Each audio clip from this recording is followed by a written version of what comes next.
हरिद्वार मतलब हरि का द्वार, जहाँ पर अक्सर लोग अपने पाप धोने के लिए गंगा जी में स्नान करने आते हैं, जो भारतवर्ष के 7 पवित्र स्थानों में से एक है। ऋषिकेश, जिसे ऋषि मुनियों की नगरी माना जाता है, ये दोनों पड़ते हैं उत्तराखंड में। आज मैं आपको इस वीडियो में बताऊंगा हरिद्वार कैसे आए, कब आए, कितना खर्चा आएगा, कौन से होटल में स्टे करें और कौन कौन से प्लेसेस घूमने चाहिए। तो ये सारी चीजें आपको इस वीडियो में मिलने वाली है। हरिद्वार कैसे आए, तो सबसे पहले हम बात करते हैं कि हरिद्वार कैसे है। हरिद्वार आने के हैं दो सबसे अच्छे तरीके, पहला है ट्रेन और दूसरा है बस। तो मैं गया था हरिद्वार बस में, जिसका किराया था 340 रुपए। हरिद्वार में कहाँ रुके? अगर मैं अब बात करूं हरिद्वार में रहने की, तो आप यहाँ पर बहुत सारी धर्मशालाएं हैं, धर्मशाला भी ले सकते हो, जिसका फेयर 500 रुपए तक आपको मिल जाता है। अगर अब मैं बात करूं होटल की, तो आपको होटल भी बहुत इजीली मिल जाते हैं, जिसके चार्जेस 700 से 1500 रुपए के बीच में आते हैं। तो अब चलिए हम बात करते हैं कि हरिद्वार में आप कौन कौन से प्लेसेस कवर कर सकते हो। तो पहला प्लेस है हरिद्वार में मनसा देवी। इस जगह के बारे में ऐसा माना जाता है कि यहाँ पर माता सती का मस्तिष्क गिरा था। तो भैया मैं आपको एक बात बता देता हूँ, आप जब मनसा देवी जाते हो तो मनसा देवी आप पैदल भी जा सकते हो। जब आप पैदल जाते हो तो वहाँ तक पहुँचने में आपको 1 से 1.5 घंटा लग जाएगा। और आप दूसरा है कि रोपवे से भी जा सकते हो। अब मैं बात करूं रोपवे टिकट की, तो मनसा देवी के लिए 150 रुपए की टिकट लेनी पड़ेगी। अगर आप मनसा देवी और चंडी देवी दोनों साथ में कवर करना चाहते हैं रोप में, तो वो टिकट भी आपको यहाँ पे इजीली मिल जाती है, जिसके चार्जेस 444 रुपए होते हैं, जिसके अंदर ये लोग अपनी ही गाड़ी से आपको चंडी देवी भी लेके जाते हैं। तो अभी मैं जैसे कि देखो रोपवे से जा रहा हूँ और यहाँ के मैं पीछे का आपको नजारा दिखाता हूँ मनसा देवी जाते टाइम का। उड़न खटोला से जब आप मनसा देवी जाते हो तो यहाँ का नजारा बहुत ही अद्भुत दिखाई देता है। हरिद्वार में मनसा देवी का मंदिर बहुत ही फेमस है। यहाँ पर अक्सर भक्त लोग आते जाते रहते हैं और ऐसा भी कहा जाता है, जो सच्चे मन से माता के इस दरबार में आता है उसकी सारी मनोकामना पूरी भी होती है। मैं आपको बता देता हूँ, ये मंदिर 200 साल पुराना है और आज तक कोई भी भक्त यहाँ से खाली हाथ वापस नहीं गया है। तो मैं आप लोगों को सलाह देता हूँ, आप जब कभी भी हरिद्वार आए तो इस मंदिर को जरूर विजिट करके जाना। उसके बाद हमारा दूसरा प्लेस है माता चंडी देवी मंदिर। इस मंदिर में भी उड़न खटोला और पैदल चलकर भी जा सकते हो। अगर आप उड़न खटोला से जाते हो तो इसकी टिकट आपको मनसा देवी और यहीं से भी मिल जाती है। अगर आप ट्रैक करके जाते हो तो आपको 2 से 2.5 घंटे ऊपर मंदिर तक पहुँचने को लगता है, क्योंकि ये मंदिर थोड़ी ऊंचाई पर है। इसी के साथ मैं आपको एक बात और बता देता हूँ,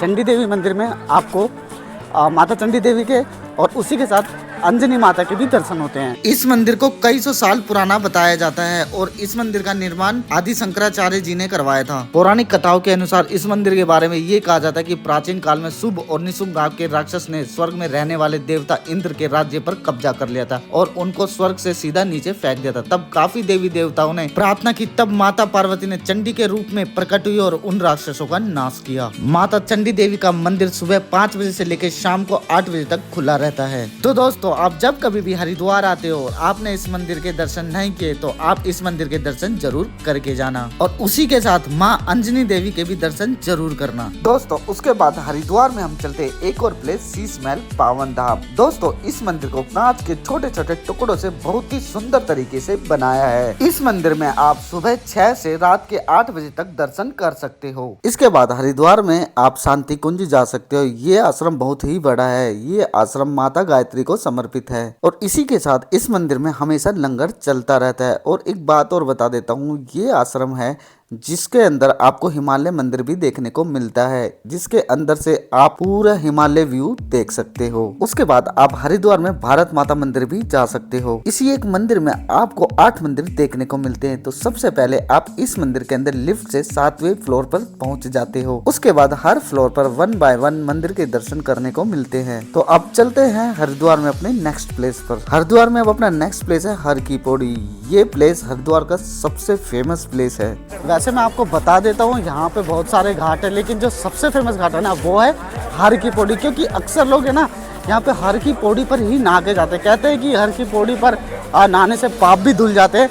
तो हर की पौड़ी पर ही गंगा आरती होगी। इसी के साथ मैं आपको एक बात और बता देता हूँ कि हर की पौड़ी पर ही अधिकतर श्रद्धालु यहीं पर नहाते हैं। दोस्तों इसी के साथ मैं आपको एक बात और बता देता हूँ, हर की पौड़ी को ब्रह्मकुंड के नाम से भी जाना जाता है। गंगा में नहाने के लिए देश ही नहीं विदेशों से भी लोग आते जाते रहते हैं। हर की पौड़ी पर ही शाम को यहाँ पर गंगा आरती भी होती है। यहाँ पर गंगा आरती का आयोजन शाम के 4 बजे से ही शुरू हो जाता है, इसलिए अधिकतर लोग 4 बजे से ही यहाँ पर बैठना स्टार्ट कर देते हैं, क्योंकि आरती के टाइम तक यहाँ पर भारी संख्या में भीड़ हो जाती है। वैसे यहाँ पर आरती का जो टाइम है शाम के 6 से 7 के बीच होता है। तो दोस्तों आप जब कभी भी हरिद्वार आओ तो शाम को आरती जरूर लेना।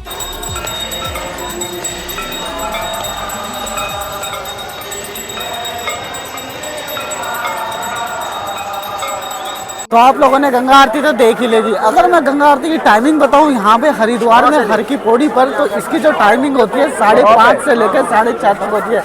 मतलब 5:30 से 6:30 के बीच में ये स्टार्ट हो जाती है और ये आधे घंटे की आरती चलती है। उसके बाद हरिद्वार में आप सबसे लास्ट जा सकते हो बड़ा बाजार। अगर मैं बड़े बाजार की बात करूँ तो बड़े बाजार एक्चुअली एक मार्केट है जहाँ पर पूजा से रिलेटेड छोटे बड़े आइटम आपको मिल जाएंगे। आप जब कभी भी ये हर की पौड़ी गंगा माता के पास जाते हो तो ये बाजार बीच में पड़ता है। तो भाइयों हरिद्वार में सारे प्लेसेस कवर करने के बाद मैं आ जाता हूँ ऋषिकेश। हरिद्वार से जो ऋषिकेश की दूरी 25 से 30 किलोमीटर की पड़ती है। आप ऋषिकेश हरिद्वार से बस में भी आ सकते हो और ट्रेन से भी। तो दोस्तों ऋषिकेश का जो सबसे फेमस प्लेस और पहला प्लेस है वो है नीलकंठ। ये मंदिर ऋषिकेश से 25 किलोमीटर की दूरी पर है। और दोस्तों आपको इस मंदिर के आसपास एक झरना भी देखने को मिलता है। अक्सर लोग यहाँ पे नहाने के बाद भगवान शिव के दर्शन करते हैं। उसके बाद दोस्तों आप ऋषिकेश में जा सकते हो नीर वाटरफॉल, जो बहुत ही सुंदर और अद्भुत है। नीर वाटरफॉल जब आप तपोवन जाते हैं तो उसके आसपास पड़ता है और इसी के साथ इसकी एंट्री टिकट है 30 रुपए। तो आप इस प्लेस को भी अपनी लिस्ट में ऐड कर सकते हो। उसके बाद ऋषिकेश में आप सबसे फेमस प्लेस जा सकते हो राम झूला, जो कि यहाँ का सबसे फेमस प्लेस है। तो अभी मैं इस टाइम हूँ यहाँ पे राम झूला पे, और राम झूले का एक्सपीरियंस मैं आपको क्या ही बताऊँ, बहुत मजे आ रहे हैं। और अभी जैसे मैं यहाँ पे चल रहा हूँ ना, चलते चलते भी ये थोड़ा सा हिल रहा है, और जो हिल रहा है ना इसमें भी अलग ही मजा आ रहा है। और इसी के साथ मैं दिखाता हूँ आपको, यहाँ पे देखो, यहाँ पे है हमारी गंगा माता, गंगा नदी जो यहाँ से जा रही है। अक्सर यहाँ पे लोग राफ्टिंग भी करते हैं। तो ये सारी चीजें मैं आपको अपनी इस वीडियो में दिखाऊंगा। राम झूला एक्चुअली गंगा नदी को एक किनारे से दूसरे किनारे तक जोड़ता है। उसके बाद राम झूला को क्रॉस करने के बाद एक प्लेस और आता है परमात्म निकेतन आश्रम, जहाँ पर आप जा सकते हो। एक्चुअली इस प्लेस पर आपको भगवान शिव की एक विशाल मूर्ति देखने को मिलती है, जो एकदम गंगा किनारे बनी हुई है। अक्सर लोग यहाँ पर भगवान शिव के साथ फोटो खिंचवाते हैं और वीडियो बनाते हैं। और इसी के साथ आपको इसी किनारे पर हनुमान जी की एक विशाल मूर्ति भी देखने को मिलती है। मेरे भाई अभी मैं निकल चुका हूँ जानकी सेतु के लिए, और मैं यहाँ का आपको पीछे से नजारा दिखाता हूँ कि किस तरह से यहाँ से हम अंदर जाएंगे। ये देखो, यहाँ से हम जानकी सेतु के लिए अंदर जाएंगे, और यहाँ से देखो कितना अच्छा यहाँ पे पेंटिंग की गई है। तो अभी मैं चल रहा हूँ यहाँ पे जानकी सेतु पर, और जैसे कि सामने देख रहे हो, आपको जितना भी एरिया है सामने देखने को मिल रहा है, मैं दिखाऊं, इसको मुन्नी की रेती कहा जाता है। और जब आप इस सेतु को दूसरे तरीके से देखते हो तो आपको सामने एक प्राचीन हनुमान जी की पेंटिंग भी नजर आती है, जो बहुत ही खूबसूरत लगती है। तो जैसे भाइयों आज महाशिवरात्रि भी है, तो शिवरात्रि वाले दिन यहाँ पर आपको जगह जगह पर भंडारा, महादेव का प्रसाद आपको मिलेगा। देखो जैसे यहाँ पे लग रहा है। और मैं तो आपको यही सलाह दूंगा, आप जब कभी भी शिवरात्रि वाले दिन हरिद्वार आते हो तो यहाँ पे महादेव का प्रसाद जरूर ट्राई करना। उसके बाद ऋषिकेश के नेक्स्ट प्लेस पर हम पहुंच जाते हैं बिट्टल आश्रम। तो मेरे भाइयों अभी जानकी सेतु के बाद मैं पहुंच गया हूँ बिट्टल आश्रम। जो जानकी सेतु से बिट्टल आश्रम की जो दूरी है वो 1 किलोमीटर की है। तो आप अगर यहाँ पर आते हो तो यहाँ पे बिट्टल आश्रम को भी विजिट कर सकते हो। तो चलिए चलते हैं बिट्टल आश्रम के अंदर। बिट्टल आश्रम में जाने से पहले आपको टिकट लेनी पड़ेगी, जिसके चार्जेस इंडियंस के लिए हैं 200 रुपए। बिट्टल आश्रम को 84 कुटिया के नाम से भी जाना जाता है। कहा जाता है कि 1961 में यहाँ पर महर्षि महेश योगी आए थे, जिन्होंने यहाँ पर आके इस जमीन को पूरी लीज पे लिया और यहाँ पर छोटी छोटी 84 कुटिया बनाई। इसी जगह पर वो योग की और ध्यान लगाने की शिक्षा भी दिया करते थे। इसी के साथ आपको बिट्टल आश्रम में आर्ट की कुछ तस्वीरें भी देखने को मिलती हैं। भाइयों जब आप बिट्टल आश्रम जाते हो ना, तो आपको रास्ते में ये नज़ारा खासकर आपको देखने को मिलेगा।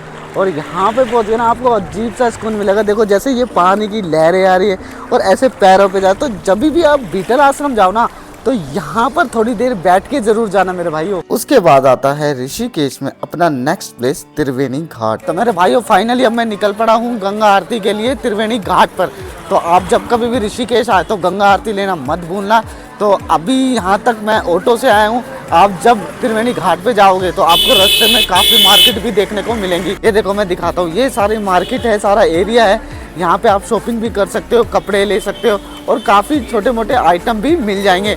तो अभी चलते हैं आगे त्रिवेणी घाट के लिए। अंदर जाने से पहले त्रिवेणी घाट का नज़ारा हमें बाहर से कुछ इस तरीके से दिखाई देता है। त्रिवेणी घाट ऋषिकेश में इसलिए फेमस है क्योंकि यहाँ पर गंगा आरती होती है। और मैं गंगा आरती होने का टाइम बता देता हूँ, ये शाम के 6 से 7 के बीच में होती है। तो आप जब भी त्रिवेणी घाट जाओ गंगा आरती लेने के लिए तो आप 5 बजे तक पहुँच जाओ। आप जितनी जल्दी वहाँ पहुँचोगे उतनी ही जल्दी आपको गंगा के पास बैठने का मौका मिलेगा।